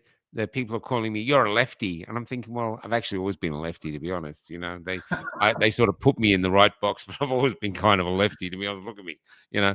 And so, you know, the amount of insults I get. But can I actually put something else to you that's led to the decline of resilience? Is the removal of a hardening agent from the environment, which has meant that we've all become soft. And that is the bullies. I wonder in school, because I copped my fair share of bullying. I was never a bully, but But I do sometimes wonder, because we always go, oh, they bullied this girl to death, and we hear all these terrible stories. But do bullies actually play a part in character building? Because at some point you're confronted with something and Yeah, you have to face it. And yeah, I know in school, I remember there was one big young fella. He was actually 2 years younger than me, but he was a monolith. And I punched him in the belly, and he almost knocked me out with a punch. But he never touched me again, yeah, ever. He never touched me again because I hit back. I didn't hurt him, but I ruffled his shirt. yeah, But the others wouldn't put up anything because he came. I remember he came up to us and he came up to my mate. This is a kid 2 years younger than us and said, "Give me $1." And this kid just gave him $1. And then that's when I said, "What are you doing? You don't give him $1." And then we had an altercation. But I remember, I just wonder if this is missing. It's controversial, I know, but what are your thoughts? it's a really, really challenging subject because I was both bullied and a bully at school. And one of the tentative Thanks, mate. conclusions that I've drawn is that I think if you are bullied and you are then put in a position of authority over somebody else, you run the risk of becoming a bully. And I typified that as an adolescent and a young man. I think that's why I was such an arsehole as a manager the first time around, that I was given a position of authority and I abused it. Now, I'm not going to justify being a totalitarian manager. I've done enough of that already. But there is, if we're not confronted with some form of adversity and given the opportunity to overcome it, we will be weaker as a result. Now, whether bullying is that adversity or not, given my reflection on when I say I was a bully at school, I was never big enough to be a physical bully, but I was intelligent enough to be an intellectual and a social bully. And I look back on my behaviour in those two arenas, and I'm horrified that I was able to act the way that I did. And so when I don't disagree with you, Michael, I just don't like agreeing with you. Yeah, it's interesting, isn't it? Because just thinking back, it's because I've always stood up to bullies. It's just something I've done in workplaces, everything. It's just must be just something in me. I don't like being. I've definitely done it as an adult. I've stood up for other people at my own peril as an adult. Yeah. And I want to believe it's because I've got that that intellectual sense of wanting to be a better person that that's allowed me to evolve into that person who does take those sort of social risks. Yeah. But we're not talking about people like you and us and the people watching this podcast in general terms. We're talking about the majority of people. And in the face of bullying, the majority of people give them the 20 cents. Yeah, it's interesting, isn't it? You know, and just for the peace, just the safety, or they evaluate, I can't beat you. What the hell? This is the easier way to go. And that circles back to our original conversation point. Yeah. The majority of people prefer to be governed, even if it's brutal. And I think the answer is yes. I think if you've got a totalitarian in charge and they're willing to get, like, thankfully we've only had rubber bullets fired at us in Australia. So what this? Wait, I hate to say it, but what you're actually stating, and I have to say I agree with you, that the great enemy, people who value liberty of mind and maybe just liberty on all freedom of speech, people who covet these gifts are endangering of losing it. And the enemy isn't the government, it's not Klaus Schwab, but it's their brothers and sisters who don't value them and just want an easy life or whatever, and they're willing to endure a level of draconianism which would make our hair stand on end, but they're willing to put up with it. And we know from history, from the USSR, any sort of, any of those governing systems, like there was Portugal, there was Mussolini, there was Argentina, North Korea, China now, where they say there's uprising. I don't know. We don't know. We see it. but they are. So our little tribe are the tribes that don't want to be bullied, which is why we said no. Or even if you said yes, once they realized they didn't want to do it, then there's that basically it's not to do with you vaccinated or not. It's just where you had the thing to go, I don't like to be told what to do. I'm a free person. But unfortunately, there's far less of us than there is of the other people who don't have an issue with being governed. And so this is the real threat. And we say we're going to wake people up. What we're not actually waking them up. We're asking them to escape the cage. The door is open. Yes. Just jump on the thing and come outside with us and fly. I've been telling people for a while now, I feel like I'm a escape budgie, just flying around the cage going, hey, look, it's okay out here. I can, it's this. But okay, well, let's not get too out. Hang on, Michael, I've got to interrupt you there because there's a danger in what you just said. Sure. I don't want us to run the risk of romanticizing leaving the cage. Staying in the cage means you are unlikely to be taken by a hawk. Now, I think we are representative of people who would rather 5 minutes of freedom and be taken by a hawk than a whole lifetime of being in a cage. Yeah. And a short life on your feet or a long life on your knees. That's right. And most people will go for the long life, even if it means being on their knees. Even if it means taking us down with them. Well, of course. And this is why we are still struggling. We dissenters are really struggling because we are an existential threat on almost every level for these people who are exercising their right. I'm just talking about Rebecca. She says, I feel like I live in zombie world. I'm with you, Rebecca. I've got my camera in front of the comments, so I need to start. It's Rebecca Powell. G'day, Rebecca's saying, I feel like I live in zombie world. Yeah, that's how I feel, Okay, but I sat through, I can't think what the series was. There was a series on Netflix a couple of years back about the zombie apocalypse. The name will come to me. But anyway, I watched this thing, and it was about a group of normal, healthy, non-zombie people desperately trying to stay alive post the zombie apocalypse. And I found myself thinking, it would have been so much easier just to become a zombie. You never die. You just stumble around. And even if you don't find a healthy human to bite, you just keep on living. Yeah, I know. They seem to be very resilient. So maybe that's where the meek will inherit the earth actually comes from. I think they're doing it by force. They're sick of waiting. They're doing it by force. The meek are inheriting the earth by force now. There's it's a very fascinating conversation. It's good to end on hope. Well, I think the way to bring this round to hope is to we ordered a load of books. So the guy who published them is John Stapleton. He's in Thailand at the moment. I think it's Thailand or Vietnam. And so he's working on getting them into the library, and we're ordering some so that we can sign them. They've all been sold, and I've been signing them, and I've been individual messages in all of them. And what I realized was why I called it Goodbye Road is that's what happened to us. If you decided not to go with the narrative, you were kicked out onto Goodbye Road. See you later. F off. And we were the orphans of Goodbye Road. But what we've become is the lights.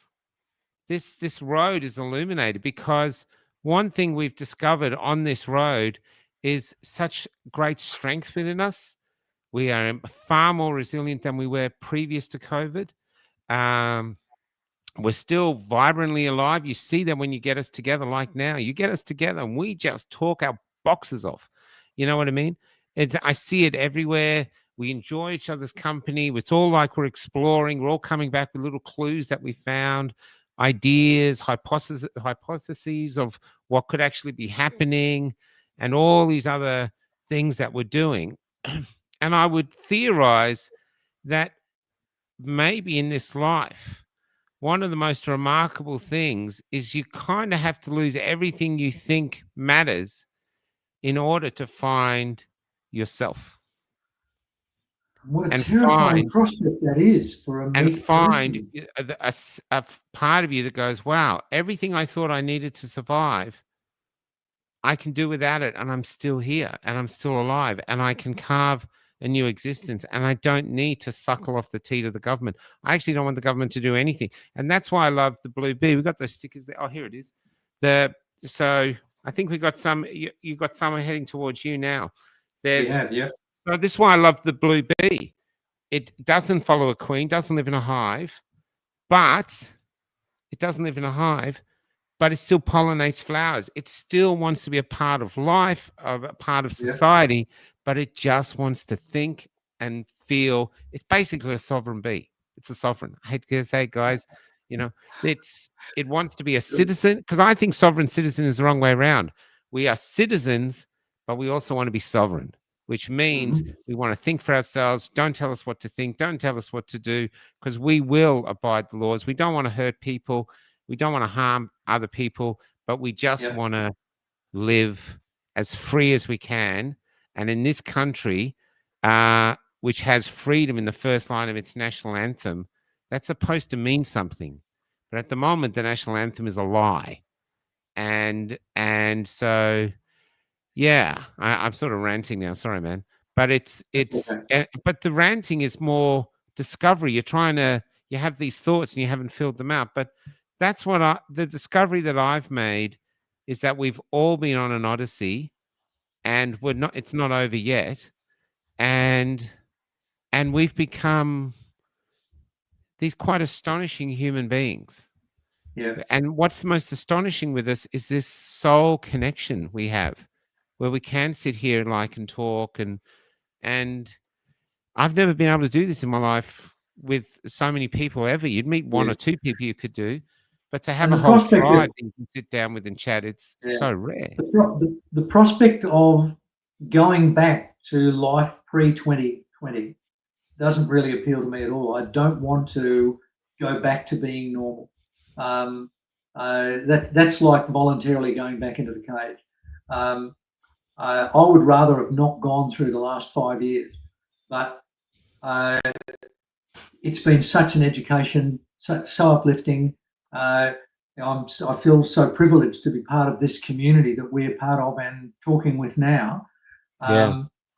And if I was still that caged bird that I was in, for the first 70 years of my life, I wouldn't know what I'd missed. By the way, I wouldn't. If COVID hadn't happened, I would still have been. I mean, I used to advocate for the ID card.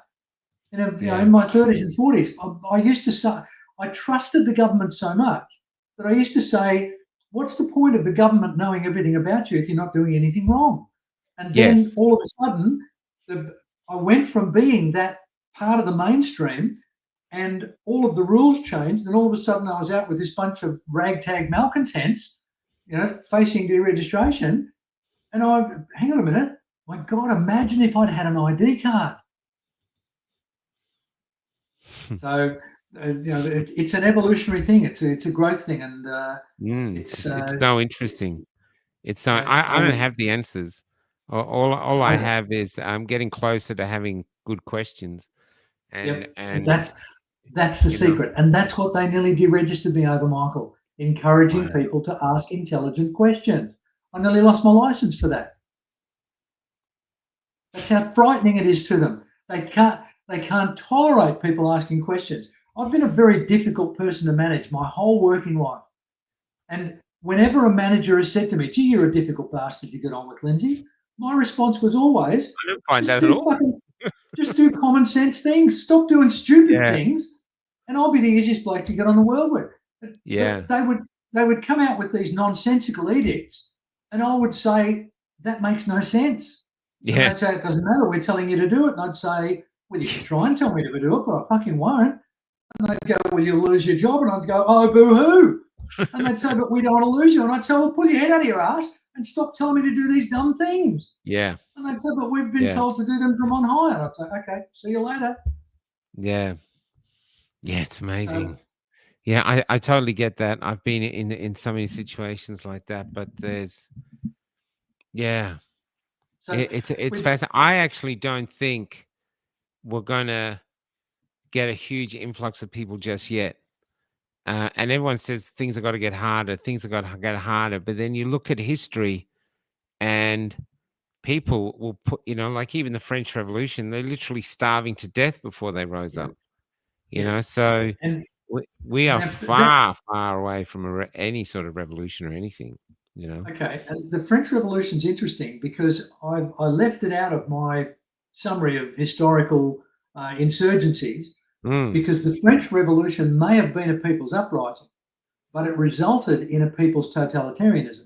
The yes, correct. post-revolutionary French world was far worse than the pre-revolution French world. Yeah, So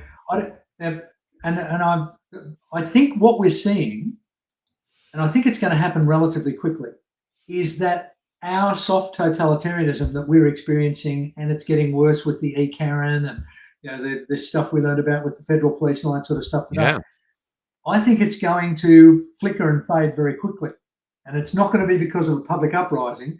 It's going to be because they will parentalize us until they are broken, paralyzed.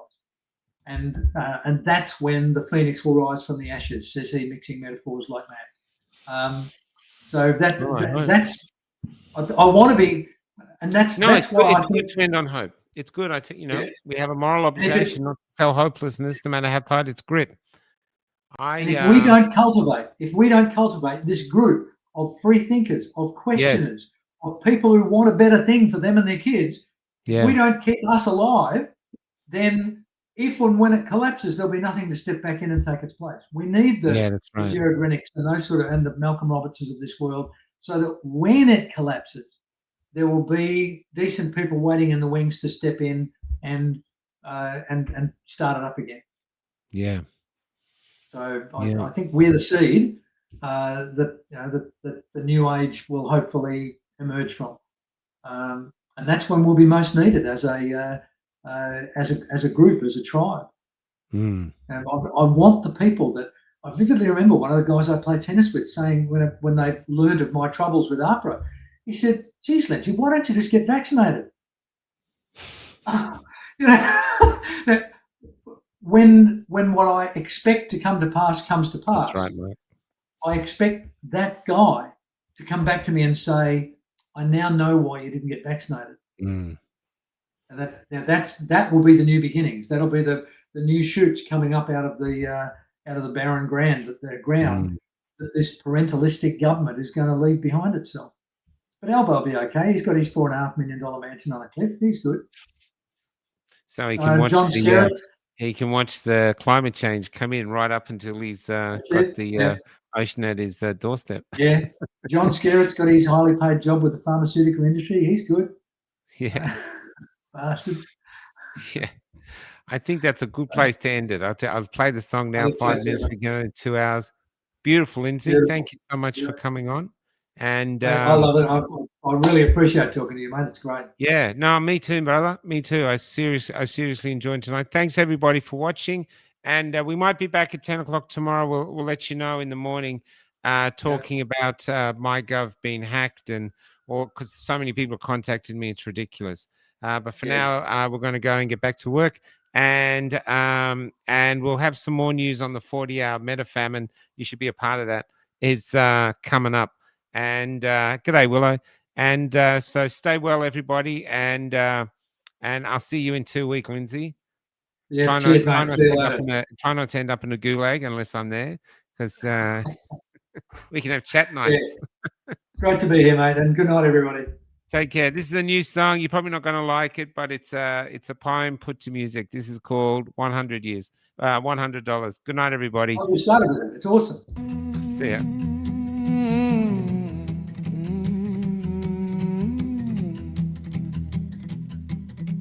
Tomorrow, I'm meeting a woman who posts naked photos of herself on Instagram and then tells me in text that she's plain. I Googled the modern definition of the word plain, but all I found was my face. And somewhere below the bats are flying overhead, like some sort of prehistoric hunger. Which is this night, which is just another night where this lonely person gets onto my tram. I call it a person because I can't tell if it's a woman or a man. And she looks like she's been living in her clothes for a week. They are too big for him and they are dirty, and her hair is a nest blown free from a naked tree in a storm which overlooked me. And with a Slurpee in her hand, she sits in my tram. At Box Hill, he just stands on the stop as though she is lost. So I ask him, do you know where you are, my love? And she asks, are you heading back? Yes, but only to the depot. And she nods to this, then looks up at the night where the bat's wings are whispering to her. And then she asks me, is there anywhere there where I can stay? No, but I can drop you off at Macca's. You could stay there for the night. I don't think that they would mind. And so together we're now heading back to Q, but I just don't know what to do.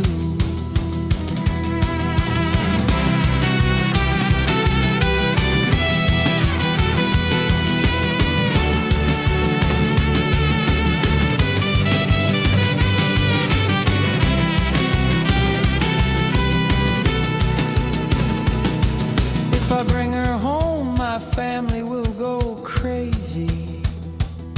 But if I leave her here alone, what sort of crazy Christian soul action is that?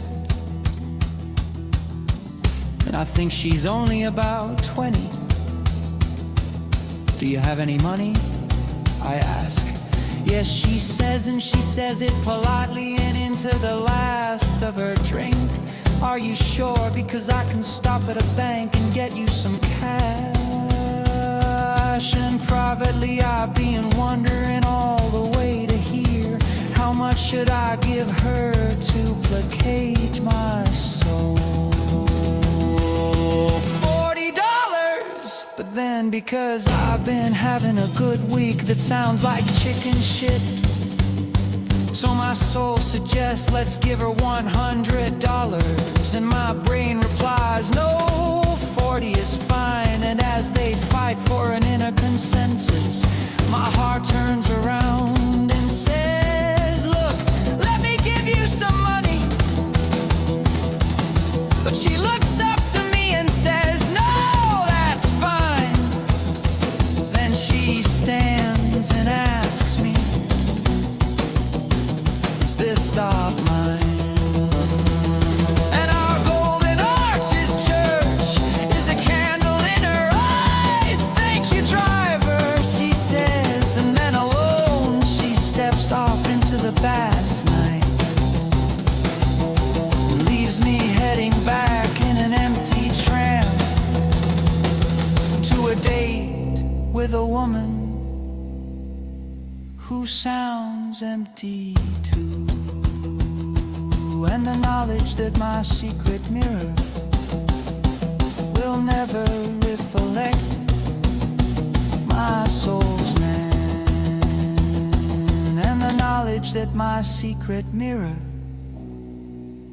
will never reflect my soul's man.